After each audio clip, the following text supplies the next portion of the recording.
Good morning, good afternoon, good evening, everybody.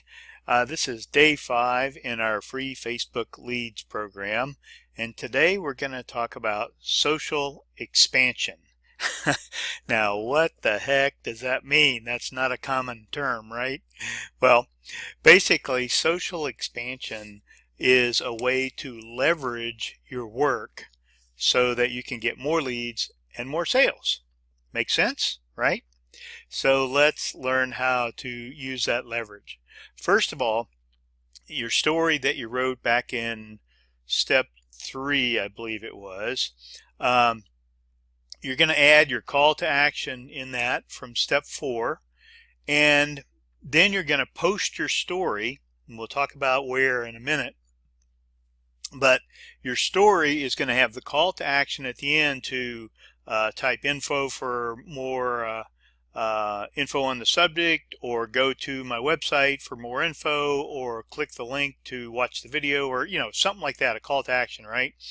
And but you never want to give the specifics of your call to action in your basic post.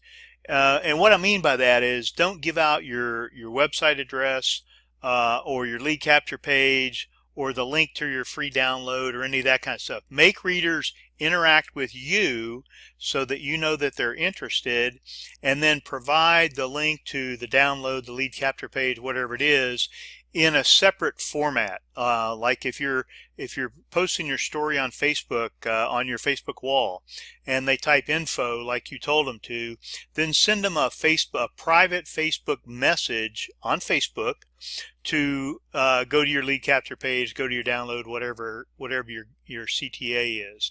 Don't post that in the public forum, okay? If you did, it would be just like not having a lead capture page, right? Because somebody could click on the link, look at your lead capture page, think, oh, that's not what I want to do, or whatever, and blow it off, and you'd never know that they even were interested in the first place, right? So acknowledge request. Hey, I got your info request. I sent you a private Facebook message. You can post that publicly, and then in the private message, send them the link to wherever you want them to go. Follow up. If people don't tell you they watched your video, or they don't opt into your form, or whatever, don't be afraid to follow up with them the next day to say, hey, did you get a chance to watch the video? I'd like to get your comments. What you like best? Some kind of interaction kind of thing. Or if it's a download, to ask them if they have had time to put their name in the form to get the download, or things like that. So, you do that on the Facebook Messenger, where you give them the specific call to action. Also, sometimes you'll get people that will just like your article. Okay, and this is on Facebook, obviously, or maybe Instagram, and that's fine too.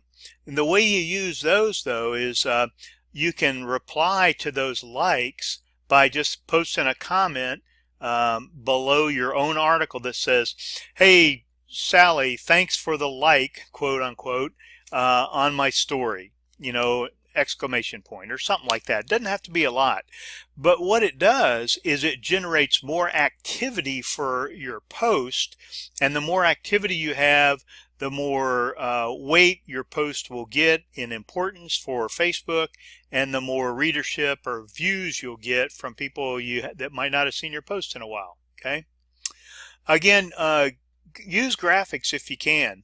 In step 1 of this training series, I've posted, I think, 5 or 6 graphics that you could use for free Facebook leads, right?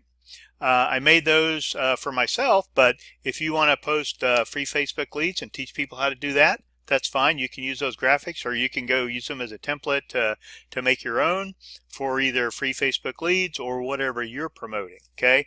Graphics overcomes the short attention span of your readers. They say that the attention span of the readers online these days is something on the order of 8 seconds or less, right? So if you've got a 250-word article, they're not going to get through that in 8 seconds, right? But if they see a graphic that says to get more free leads, type info below or whatever, then they can just scroll down, type info, and be done with it, and they don't have to read your article. Okay, so you'll get an extra amount of clicks or info requests or whatever, more leads that way if you use a graphic that just sort of cuts to the chase and will be in your article. Okay, so that's it. Post your story. Don't be afraid to post. I'll tell you the truth. I've been doing this stuff for a long time, right? The first time I wrote my story, this was about 3 months ago, I had it written, I had it critiqued in a group I was learning from, right? I still have mentors and learn new things too, right? And it was ready to post, and I didn't do it for about 4 days. And I got to Friday, and I looked at myself and I said, what are you doing? Why are you not taking the next step? You've got the article written, you've critiqued it, you've corrected it, you've improved it. Now it's time to put it out there to get more leads. Why are you not doing that? And I think I had some unacknowledged mental reservation, I guess I would say. I was scared about posting my own article. What would people think? What would people say? You know, that kind of thing. But you know what? I posted it. I got 8 leads the first day. Okay. After that, I posted it again and again and again, because once you see this working, it'll all make sense. Okay. There's very few people are going to sit there and go, that's a stupid post, or why are you posting that on your Facebook page? Hey, it's your friggin' Facebook page, right?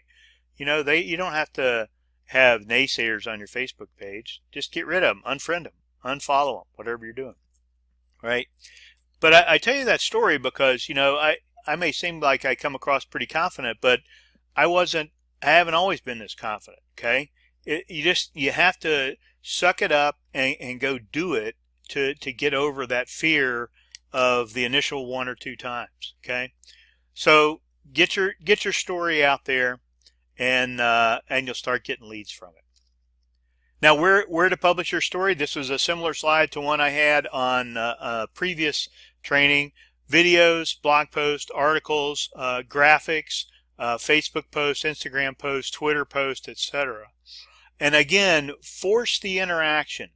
Force the call to action. Give them specific, you know, click the link to get the report, or click the link to download, to sign up for the video series, or whatever you're offering. Okay, give very specific direction, and also include, you know, things like do it now, or immediately go to, or, you know, don't let them try to inject their own thought process. Okay, tell them exactly what you want them to do, make them go do it, and then when they get there, follow that direction on whatever you've got them doing there, and keep them going with a call to action for the next step. If you want some advanced techniques, here's 2 things you can do. Track your post, and you can either use a tracker, like I use track.me. Some autoresponders have tracking capability, that kind of thing. You can track your posts so you'll know where your responses are coming from, and then bump your post, which means if it's just sitting there and it's not getting any interaction, to comment on your own post, so it'll kind of bump to the top of readers' pages again, that kind of thing. And then once you've done some tracking and you find out, hey, this article was a loser, didn't get me any leads, this article was my best one, you can either adopt, you drop the losers, adopt new ones, roll out your winners, that kind of thing. So that's kind of an advanced technique of where you want to be going. But if you don't track your post, then how are you going to know which one's a winner, which one's a loser? Okay, so it's just a little advanced tactic there to use on publishing your story. Your story helps others relate to you. Remember, you don't have to be an expert at everything. Relate the lesson in your story to your business or product or service, and the story will make the readers know, like, and trust you better, so they'll be more likely to at least consider your business or product or service. Always be selling. So that's it for social expansion. Again, it's using the story that you wrote and maybe a graphic to across multiple social media, multiple places in individual social media, and doing the follow-up inside the social media.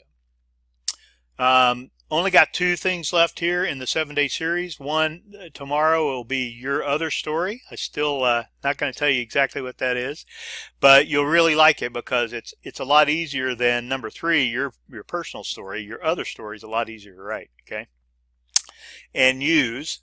And then number 7, we're going to develop a plan, a weekly critique. Okay, that's it for today.